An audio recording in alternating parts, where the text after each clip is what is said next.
Que el Señor les bendiga. El Señor me ha dado un regalo. Y es que cuando voy a predicar, siempre paso con nervios. Entonces es un regalo, de alguna manera, porque cuando vengo caminando, digo, no yo, sino Cristo en mí. Entonces no es lo que yo pueda hacer, sino lo que Cristo puede hacer en a través de nosotros. El apóstol Pablo dice, porque cuando soy débil, soy fuerte en Cristo. Y esa mañana vamos a continuar estudiando la carta de Santiago. Santiago capítulo 1, versículo 18. Por su propia voluntad nos hizo nacer mediante la palabra de verdad para que fuéramos como los primeros y mejores frutos de su creación. Si usted le pide al Señor que le hable esta mañana, quizás el Señor pueda hablarle. Vamos a orar. Señor, oramos para que su palabra pueda habitar en nuestros corazones. Y cada uno de nosotros necesita mensajes diferentes, pero un solo dador del mensaje, que eres tú. Usted conoce nuestras necesidades y oramos para que conforme sea su voluntad, en esta mañana sean saciadas nuestras necesidades espirituales. En el nombre de Jesús, amén. El versículo 18 dice, por su propia voluntad nos ha hecho nacer. En la última parte dice, para que fuéramos como los primeros y mejores frutos de su creación. Los primeros y mejores frutos significa primicias. El término primicia significa lo mejor. Y el texto está diciendo de que nosotros somos los primeros y mejores frutos. La idea es, nosotros somos primicias. Cada creyente es primicia. Entonces, si la primicia es buena, la cosecha es buena. Esa es la idea. Si los primeros frutos de un árbol, que son las primicias, son buenas, eso garantiza de que habrá una buena cosecha. Por ejemplo, 1 Corintios 15, 20 dice que Cristo es las primicias de la resurrección. Y como Cristo resucitó, entonces habrá una buena cosecha de resucitados, que somos nosotros. Romanos 8:23 dice que el Espíritu Santo es la primicia en el creyente. Eso significa que el Espíritu Santo es la garantía de una buena cosecha de transformación en nuestras vidas. Entonces, si la primicia es buena, la cosecha es buena. Y es interesante porque Corintios pone a Cristo como primicia. Romanos nos habla del Espíritu Santo como primicia. Pero aquí Santiago nos dice que nosotros los creyentes somos primicias. Ahora, ¿qué significa esto? ¿Qué implicaciones tiene esto para nuestras vidas? Básicamente esto. Nosotros somos la garantía de una buena cosecha de creyentes. Después de nosotros habrá una cosecha, si somos buenos creyentes. Recuerde, si la primicia es buena, la cosecha es buena. Lo que estoy tratando de decirle es que usted es el prototipo para que vengan muchos más creyentes. Entonces, hasta este momento usted podría decir que está haciendo una buena primicia, que detrás de usted viene una buena cosecha de creyentes. O hasta este momento podemos decir que usted es un buen prototipo de creyentes para que puedan venir muchos más creyentes. Sus hijos pueden decir, yo quiero ser como mi papá. O yo quiero ser como mi mamá, así de entregados. Sus discípulos, porque aquí usted tiene discípulos. Hay personas que le están viendo, que están siguiendo sus pasos. Entonces, nosotros somos primicias. Nosotros somos la garantía que después de nosotros viene una buena cosecha. Si somos buena primicia, habrá buena cosecha después de nosotros. Pero si somos malas primicias, ¿qué va a pasar? Malas cosechas vienen después de nosotros. Entonces, el hecho de que la palabra del Señor nos diga que nosotros somos las primicias, es una gran responsabilidad, queridos hermanos. Es tremenda responsabilidad.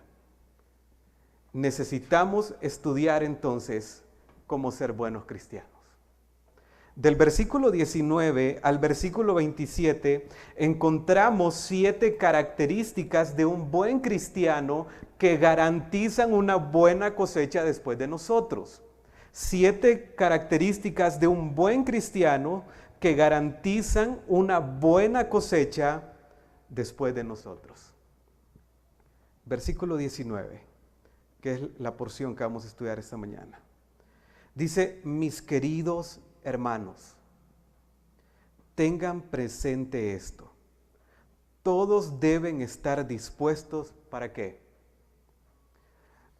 La primera característica de un buen creyente es que está dispuesto a escuchar. Es un buen receptor. La palabra en el original es taxus. La idea es algo rápido. Alguien que está listo para poder escuchar a otros. Entonces, un buen creyente se marca por esto, porque siempre quiere escuchar a los demás. Estamos en un mundo que generalmente queremos que nos escuchen a nosotros, pero nosotros no queremos escuchar a otros. Pero la palabra del Señor dice, tengan presente esto, deben estar listos para escuchar. ¿Qué peligros enfrentamos cuando no sabemos escuchar?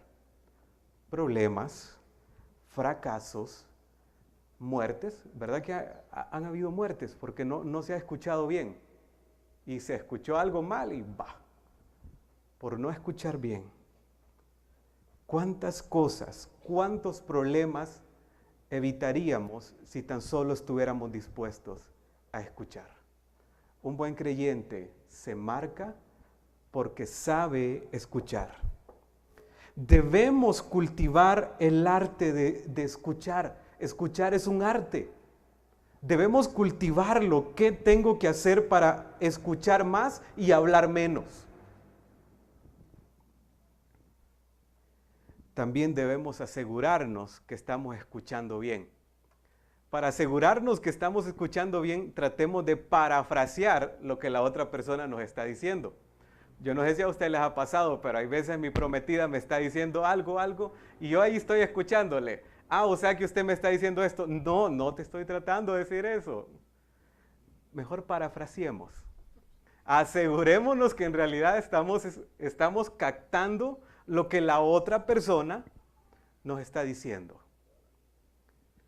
Entonces necesitamos asegurarnos de que estamos recibiendo bien el mensaje, que somos buenos receptores. ¿Cuál es la diferencia entre oír y escuchar? Alguien podría responder si quiere. ¿Cuál es la diferencia entre oír y escuchar? Cuando uno escucha hay otro sentido. Ajá. Entender, hay más cosas involucradas. Uno puede oír un carro pasar, pero no. Ajá. Ok. Entonces, escuchamos todo a nuestro alrededor. Oímos todo alrededor, pero escuchamos solo a lo que le ponemos atención. Entonces, ¿usted me está escuchando o me está oyendo en esta mañana? Son bromas. Una marca de un buen cristiano es esta. Está dispuesto a escuchar. Entonces, pregúntese, ¿está dispuesto a escuchar?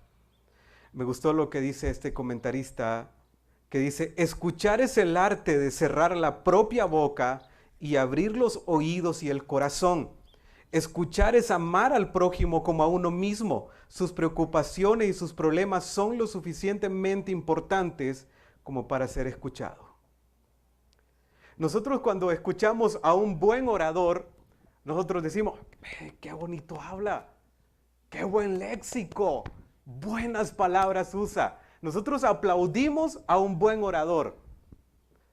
Santiago está aplaudiendo a un buen oidor. Entonces, está bien que nosotros nos sintamos contentos cuando escuchamos hablar a alguien bien y digamos, yo quiero ser como esa persona, pero Santiago aplaude mejor el saber escuchar. Entonces, queridos hermanos, yo espero que usted esté cultivando como hijo de Dios el arte de escuchar, porque eso es la primera marca o la primera característica de un buen creyente. Seguimos leyendo el texto. Dice, todos deben estar listos para escuchar y ser lentos ¿para qué? Para hablar. La segunda marca de un buen creyente o característica, como usted lo quiera llamar, es que es una persona que piensa para hablar. No solamente debemos ser buenos receptores, buenos oidores, sino que también debemos ser buenos emisores. La palabra del Señor dice, todos deben estar listos para escuchar y ser lentos para hablar. Proverbios 29:20 dice, ¿te has fijado en los que hablan sin pensar? Más se puede esperar de un necio que de gente así. La palabra del Señor es dura en cuanto a esto, hermanos. Entonces, lo importante no es la cantidad de palabras que usted va a decir, sino la calidad de palabras. Debemos saber si es el momento oportuno para decir las palabras que vamos a pronunciar. ¿No le ha pasado a usted que se ha metido en tremendos problemas por andar hablando palabras que no? ¿Le ha pasado a usted, hermanos? A mí también, hermanos. Hay momentos donde necesitamos guardar silencio. Si su esposa está alterada, mejor guardemos silencio. Quedito ahí. O viceversa, hermanos. Hermanos, dice, debe ser una persona que piensa para hablar, porque cuando alguien no piensa para hablar, lo primero que hace, hermanos, es meterse en problemas. Y uno dice, ¿para qué hablé? Mejor me hubiera quedado quedito. Entonces, hermanos, que sus palabras huelan a Cristo. Recuerden, no es la cantidad de palabras que va a decir, sino la calidad de sus palabras. Y esto es interesante, hermanos, porque cuando una persona solamente está hablando y hablando, es una persona que está propensa al pecado. En la multitud de palabras, dice Proverbios, no falta pecado. Entonces, cuidemos nuestras palabras. Llevamos dos características. Número 1, un buen cristiano escucha. Número 2, piensa para hablar. Seguimos leyendo el texto. Dice, deben ser lentos para hablar. ¿Y lentos para qué, hermanos? Híjole, para enojarse. No solamente debemos ser lentos para hablar, sino que también debemos ser lentos para enojarnos. Hay dos cosas para las que el ser humano es rápido: para hablar y para enojarse. Hermanos, es que no lo programamos, no lo pensamos. De la nada nos enojamos con facilidad. El texto dice, es una persona que debe pensar para enojarse. 3 características: sabe escuchar, está listo para escuchar, piensa antes de hablar y es una persona que piensa antes de enojarse. Pero podríamos, aquí vamos a hacer como un alto, porque Santiago empieza a describir lo que es el enojo. Y podríamos preguntarnos, pero ¿qué es el enojo? ¿Alguien podría decirme algún concepto de lo que es el enojo? Me gustó otro escritor que dice, el enojo no es fácil de describir, pero sí fácil de reconocer. Cuando alguien está enojado, hermanos, fácil de reconocerlo, ¿verdad? Entonces, la ira o el enojo no es fácil de describir, pero sí fácil de reconocer. Pero ¿por qué Santiago dice que debemos de pensar bien antes de enojarnos. El versículo 20 dice, pues la ira humana no produce la vida justa que Dios quiere. Cuando nosotros estamos enojados, no estamos actuando bajo la voluntad de Dios, es lo que nos está diciendo el versículo 20. Pues la ira humana no produce la vida justa que Dios quiere. Por eso nosotros como creyentes debemos de pensarlo bien antes de enojarnos. Porque cuando usted y yo estamos enojados, somos como máquinas que no producimos lo que Dios quiere en nuestras vidas. Entonces debemos de tener cuidado, hermanos. Aquellos que hay unos que dicen, yo tengo un poquito de aguante, yo tengo un poquito de mecha para enojarme. Hay otros que dicen, yo ni mecha tengo para enojarme. Sí, mecha corta. Pensémoslo para enojarnos, porque cuando una persona se enoja, no está haciendo la voluntad de Dios definitivamente. Entonces, el término enojo ahí es cólera, furor, indignación, venganza. Cuando usted está enojado, no hay rectitud en su vida, no hay buenas obras, no está la voluntad de perdón, no hay una actitud agradable delante del Señor. Entonces, debemos de pensar cuándo nos vamos a enojar. Para mí, mejor que evitemos el enojo. Versículo 21. ¿Cómo tratar con el pecado de la ira? Dejamos las características a un lado y ahora Santiago nos empieza a decir cómo tratar con el pecado de la ira. No sé por qué Santiago hizo esto. Cualquier parecido con la realidad. Yo creo que Santiago sabía que nosotros íbamos a estar estudiando este texto en este tiempo, fíjense. Dice el versículo 21, por esto despójese de toda inmundicia y de la maldad que tanto abunda, para que puedan recibir con humildad la palabra sembrada en ustedes, la cual tiene poder para salvarles. Hay un término clave que dice ahí, por esto despójese. La idea de este término despojarse es como quien se quita algo, como quien se quita la ropa. Pero lo importante de este verbo aquí es que está en una acción que no la hace alguien por nosotros, sino que la hace el receptor, quien recibe la acción. Entonces, usted puede estar pidiéndole al Señor años y años que le quite la ira, pero si nunca se despoja de ella, no va a pasar nada, hermanos. Porque la acción, la idea aquí es, la hace el cristiano, la persona. Nosotros tomamos la decisión, hermanos, mediante la obra del Espíritu Santo en nuestras vidas. Por esto despójense. Ahora, ¿de qué nos vamos a despojar? Bueno, dice, ¿de toda qué? De toda inmundicia. El primer aspecto para poder tratar con el pecado del enojo es que necesitamos despojarnos de toda inmundicia.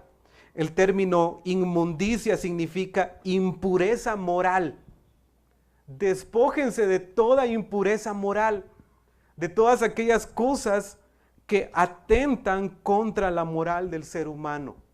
Yo estaba pensando en esto.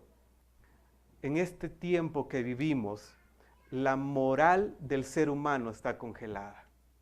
Lo que antes era pecado, ahora ya no es pecado. Las personas hacen lo que hacen. No, yo no he hecho nada.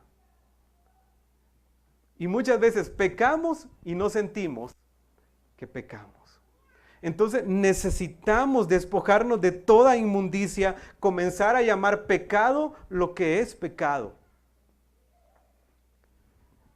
El primer aspecto para tratar con el pecado de la ira es deseche la inmundicia en su vida. Deseche todas aquellas cosas que son pecado. Seguimos leyendo el texto. Se me cayeron las notas. Ay, ya duele la cintura, hermanos. Dice, por esto despónganse de toda inmundicia y de la maldad que tanto abunda. Segundo aspecto para tratar con el pecado de la ira es deseche la malicia. Y es interesante porque les voy a enseñar una palabra griega, hermanos, porque esta va a ser bien clave para nuestras vidas. La idea es inmundicia, en el término griego es kakia. ¿Y saben qué significa kakia? Crear problemas. Entonces, si usted quiere tratar con el pecado del enojo, de la ira, no creemos problemas, hermanos. ¿No cree que muchas veces a nosotros nos gusta crear problemas donde no hay problemas? Entonces es como necesitamos empezar a dejar de crear problemas, desechando la malicia. No es que el hermano Byron no me saludó y por eso ya creamos ¿qué? Un problema. No es que el huevito frito no tenía sal suficiente y creamos ¿qué, hermanos? Problema. Entonces, voy a utilizar la palabra del pastor Cristian que dice, hermanos, cuando alguien esté creando problemas, dígale, tranquilo, chiqui. No siga creando problemas. Entonces, hermanos, no seamos creadores de problemas. Con facilidad podemos crear problemas con tan solo que vayamos manejando y alguien nos toca el claxon atrás. ¿Y ese por qué viene pitando? Nos encanta crear problemas, hermanos. Entonces, si usted quiere tratar con el pecado de la ira, número uno, deseche todas aquellas cosas que son pecado. En segundo lugar, no cree problemas. Relajémonos, tranquilicémonos, queridos hermanos. Tercer lugar, versículo 21, dice, el mismo versículo 21 dice, por esto despónjense de toda inmundicia y de la maldad que tanto abunda, para que puedan recibir con humildad la palabra sembrada en ustedes. Tercer aspecto de cómo tratar con el pecado de la ira es recibiendo la palabra de Dios. Y dice, reciban con humildad. Lo primero que pierde una persona enojada, ¿qué es, hermanos? La humildad. Usted no puede decir, no es que estoy siendo humilde al estar enojado. No. Dice, recibiendo con humildad la palabra sembrada en ustedes. Mire este proceso que dice, la palabra sembrada. Este proceso, hermanos, es un proceso preventivo. Necesitamos estar recibiendo la palabra del Señor para que no estemos tan expuestos al pecado de la ira. La palabra sembrada en ustedes. La idea es, cada día necesita haber una resiembra de la palabra del Señor en nuestras vidas. Cada día, hermanos. Entonces, el estudio de la palabra del Señor no es algo eventual, sino que es algo continuo en nosotros. Una persona, entre menos estudia la Biblia, más vulnerable al pecado de la ira está. Entonces, le aconsejo, hermanas, dígale a su esposo, estudie la Biblia, dígale. O dígale a su esposa, estudie la Biblia. Porque la palabra del Señor, hermanos, nos hace despojarnos del pecado de la ira. Versículo 22. Dice, no se contenten solo con escuchar la palabra, pues así se engañan a ustedes mismos. Llévenla a la práctica. Quiero hacerles una pregunta, no a contestar en voz alta. ¿Alguna vez han engañado a alguien ustedes?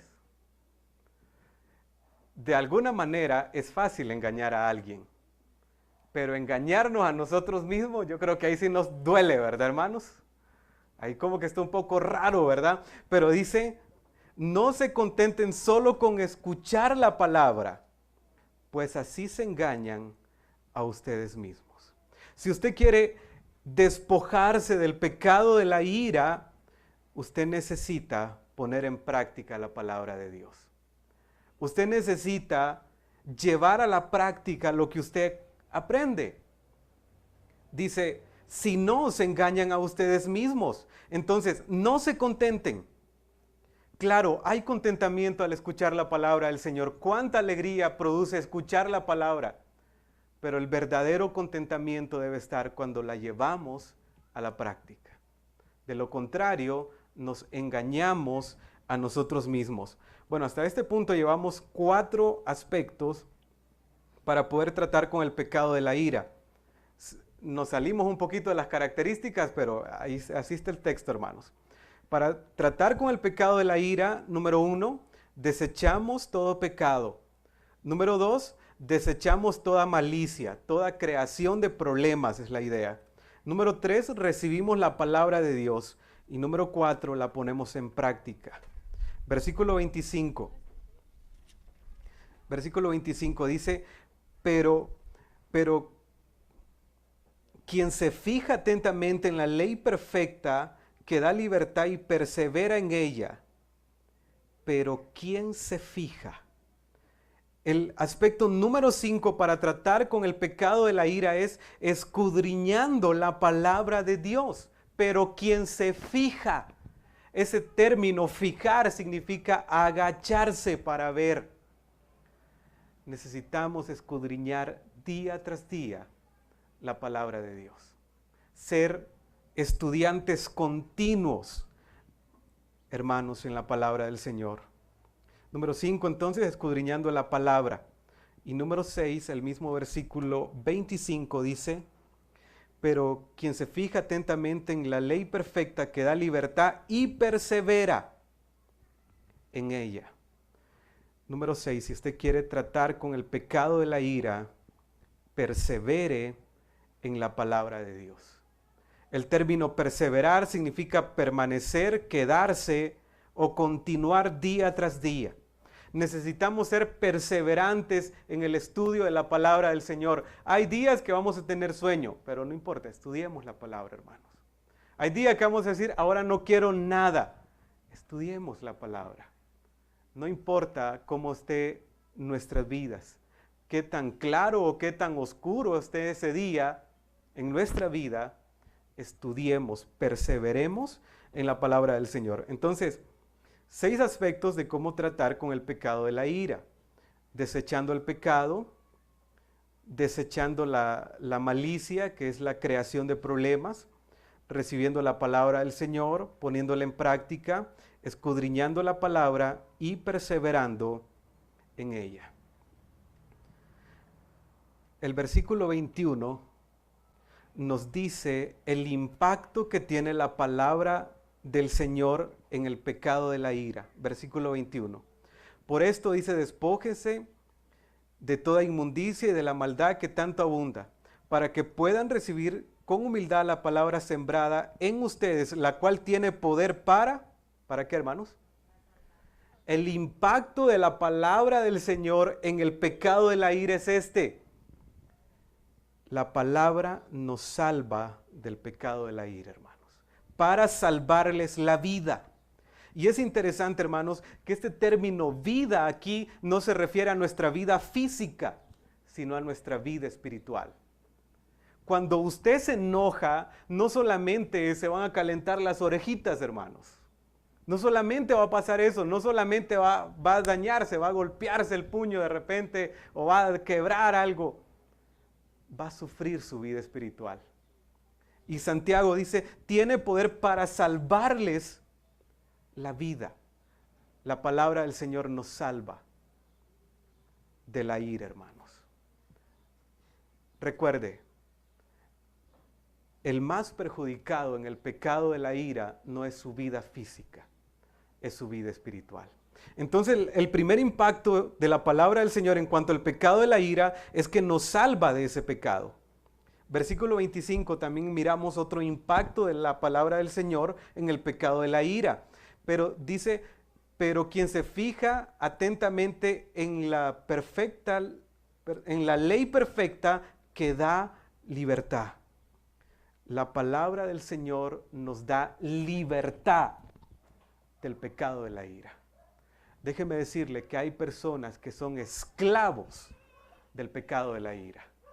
La palabra del Señor es la que puede romper con la esclavitud de ese pecado en nuestras vidas. Y el versículo el mismo versículo 25 dice, la última parte, recibirá bendición. Ese término recibirá bendición significa Macarios, de donde viene la palabra felicidad. La palabra del Señor nos retorna a la felicidad que el pecado de la ira nos quita. ¿Cree que la ira nos quita la felicidad? Solamente la palabra del Señor nos retorna a la felicidad que la ira nos ha quitado. Entonces, hermanos, la palabra del Señor nos salva del pecado de la ira. La palabra del Señor nos da libertad de ese pecado de la ira para no seguir siendo esclavos. Y número 3, la palabra del Señor nos retorna a la felicidad que el pecado de la ira nos había quitado. Después de estudiar el pecado de la ira, vamos a terminar con las características de un buen cristiano. Tal vez no se han olvidado, hermanos. Un buen cristiano es un buen oyente. Un buen cristiano sabe hablar, piensa para hablar, y un buen cristiano tarda en enojarse. Y Santiago hizo bastante explicación en cuanto al pecado de la ira. Número 4, versículo 26. Dice, si alguien se cree religioso, pero no le pone freno a su lengua. Un buen cristiano es una persona que refrena, hermanos, su lengua. Proverbios 12:18 dice, hay hombres cuyas palabras son como golpes de ¿qué? De espada. Entonces, la cuarta característica de un buen cristiano es que pone freno a su lengua. Mire lo que dice el texto ahí. Si alguien se cree religioso, pero no le pone freno a su lengua. Entonces, un buen cristiano también refrena su lengua. ¿Cuál es la diferencia entre frenar y refrenar? Frenar y refrenar.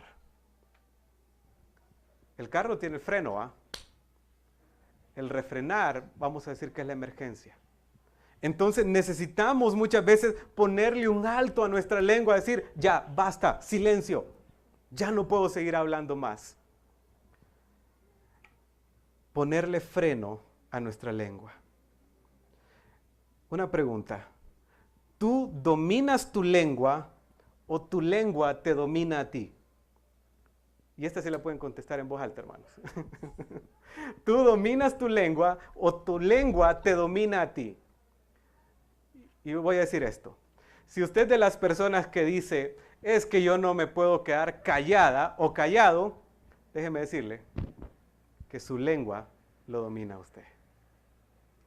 Dice que una característica de un buen cristiano es que refrena su lengua. Hermanos, muchas veces va a ser necesario mejor silencio. No puedo hablar. No puedo decir esto porque voy a ofender, voy a dañar, voy a quebrantar a la otra persona. Número 5, versículo 27, vamos rápido, hermanos, para ir terminando. Dice, la religión pura y sin mancha delante de Dios nuestro Padre es esta, atender a los huérfanos. Número 5, una persona, un buen cristiano es una persona que cuida a los desamparados, atender a aquellos que tienen necesidad. Si usted quiere ser un buen cristiano que garantiza una buena cosecha después de usted, necesita atender a aquellos que tienen necesidad. Necesitamos atenderlos, hermanos, como dice el texto. ¿Qué tal si comenzamos a buscar a una persona que tenga necesidad y empezamos a atenderle? Número 6, es una persona que visita a las viudas. Siempre en el mismo texto. Dice, atender a los huérfanos y ¿a quiénes más, hermanos? A las viudas. Si usted quiere ser un buen cristiano que garantiza una buena cosecha después de usted, necesita cuidar, atender a las viudas. Y ese puede ser un ministerio también, hermanos. Y es interesante porque 1 Timoteo 5:5 nos habla de que no es cualquier viuda, es la viuda de verdad. Nos dice 1 Timoteo 5, 5. Entonces, la idea es encontrar una viuda que de verdad es viuda, hermanos, y ayudarle. ¿Qué tal si comienza con este ministerio usted de cuidar a las viudas?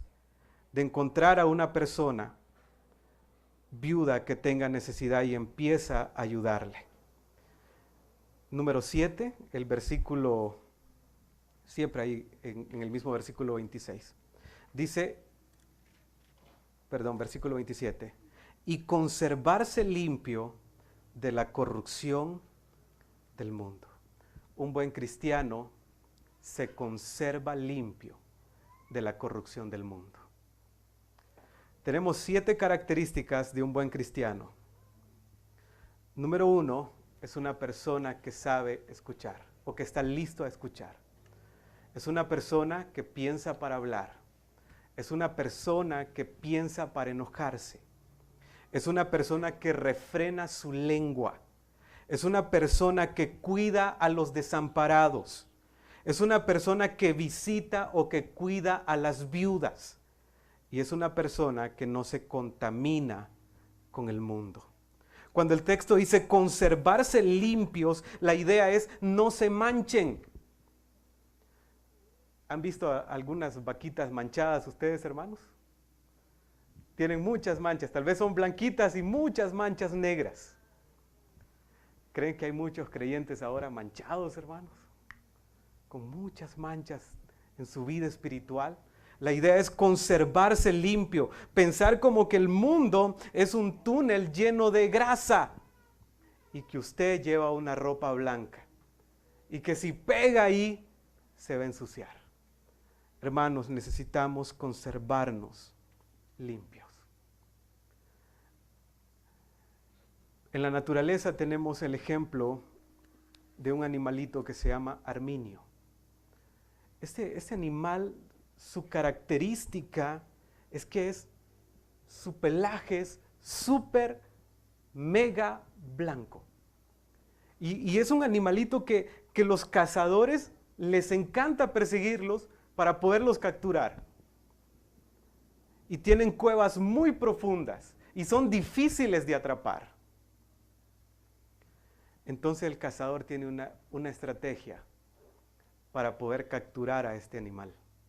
Cuando salen de las cuevas, los arminios, el cazador viene y llena de grasa la entrada de esa cueva.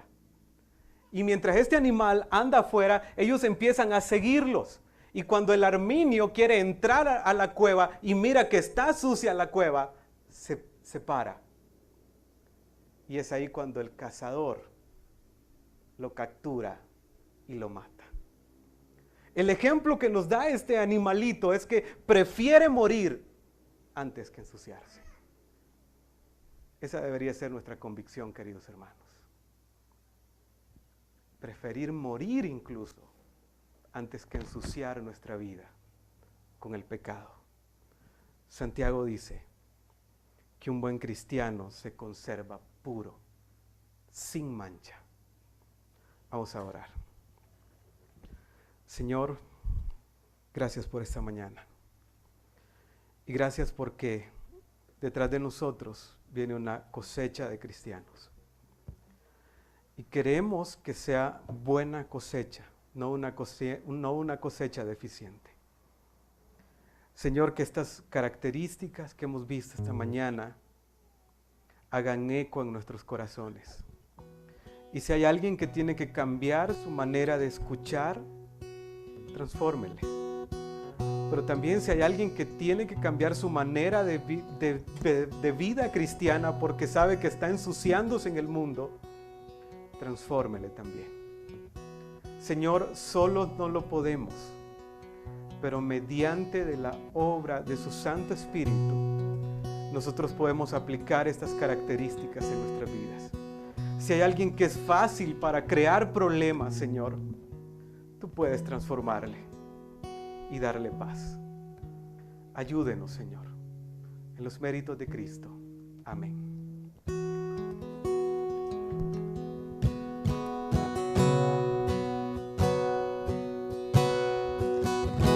Se pueden poner de pie y vamos a cantar tumbas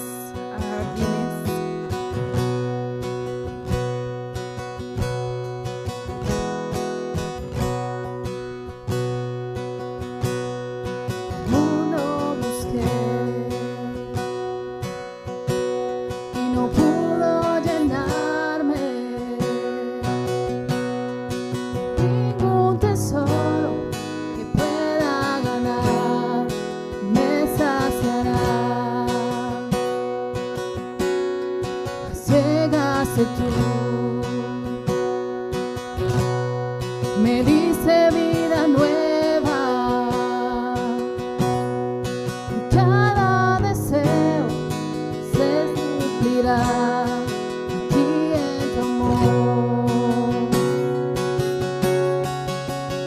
Oh, no hay nada, nada mejor, no hay nada, nada mejor, no hay nada, nada mejor que mi Dios.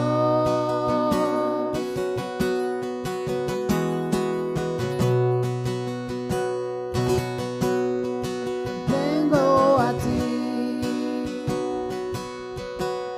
sin miedo y sin reservas. Cada fracaso es visto, Señor, tu amigo soy. Porque el Dios de los montes es el Dios de los valles.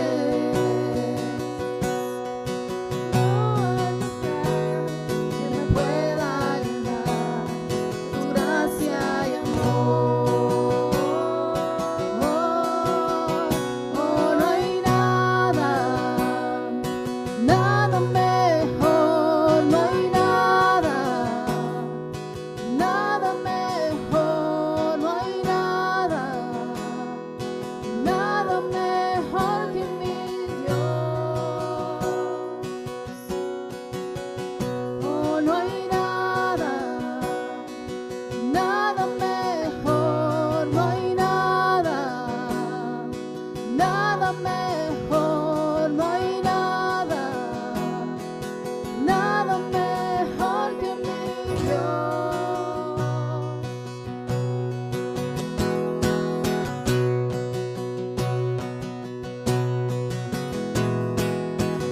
Cambias lamento en danza, de cenizas traes vida, cambias culpa por gloria, sé que solo tú lo harás. De las ruinas y tumbas nacen nuevos jardines, resucitas los huesos, sé que solo tú lo harás, sé que solo tú lo harás.